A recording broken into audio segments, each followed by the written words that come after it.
नगरच्या भाषणातील अजित पवारांबाबतचं वक्तव्य जितेंद्र आव्हाडांच्या अंगलाट. अजितदादा जे सांगत होते त्यावर आव्हाडांचं शिक्कामोर्तब. शिवसेना युबीटीकडून विधानसभेसाठी उमेदवारांची चाचपणी सुरू. विधानसभेच्या तयारीला लागा. ठाकरेंच्या सूचना.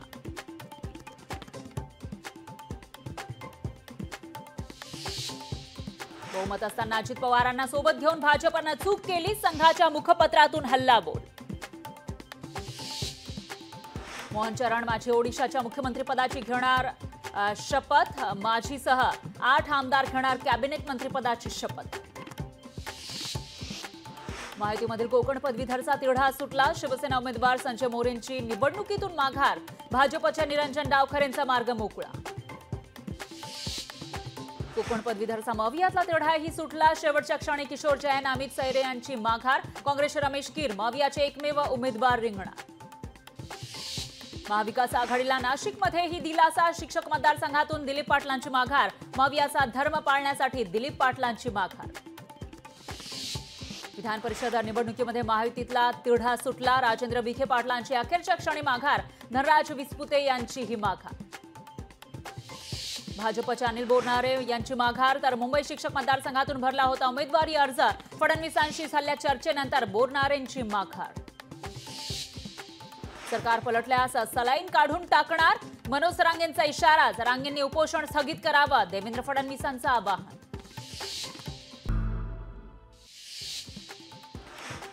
तिसऱ्यांदा पंतप्रधान झाल्यानंतर मोदींचा पहिला विदेश दौरा. पंतप्रधान मोदी इटलीमध्ये G7 शिखर परिषदेमध्ये होणार सहभागी. अखिलेश यादव यांनी आमदार पदाचा दिला राजीनामा. करहल विधानसभेतून अखिलेश यादव होते आमदार.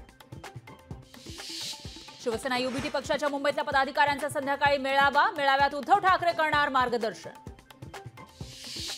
नाईक पारकरांनी विनायक राऊतांचं काम केलं नाही. वैभव नाईकांनी विनायक राऊतांना पाडल्याचा आरोप. नाशिक शिक्षक मतदारसंघातील अपक्ष उमेदवारावर छापे. विवेक कोल्हेंच्या शिक्षण संस्थांवर शिक्षण विभागाचे छापे. तर उत्पादन शुल्क विभागाचेही साखर कारखान्यावर धाड सत्र. अमोल कीर्तीकर लवकरच कोर्टात जाण्याच्या तयारीत. लोकसभा निकालाविरोधात कोर्टात याचिका करणार.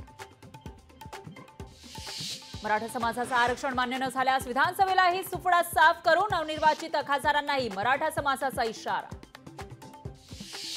धनंजय सावंतांनी घेतली जरांगे पाटलांची भेट. मराठा आरक्षणाची मागणी पूर्ण करण्याची मागणी. विजेच्या प्रीपेड मीटर विरोधात नागपूरमध्ये ठिय्या आंदोलन. आंदोलनामध्ये फडणवीसांचा प्रतिकात्मक पुतळा जाळण्याचा प्रयत्न. आंदोलकांना पोलिसांनी घेतलं ताब्यात.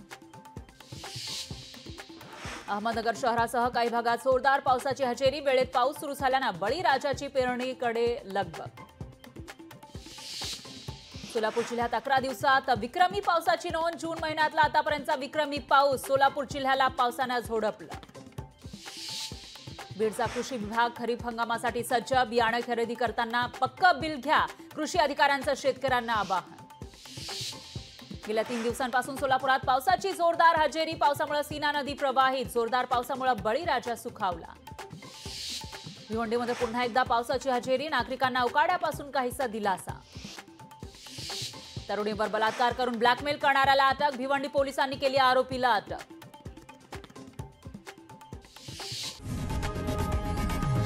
लोकशाही मराठी ऐका, पहा, जागरूक रहा.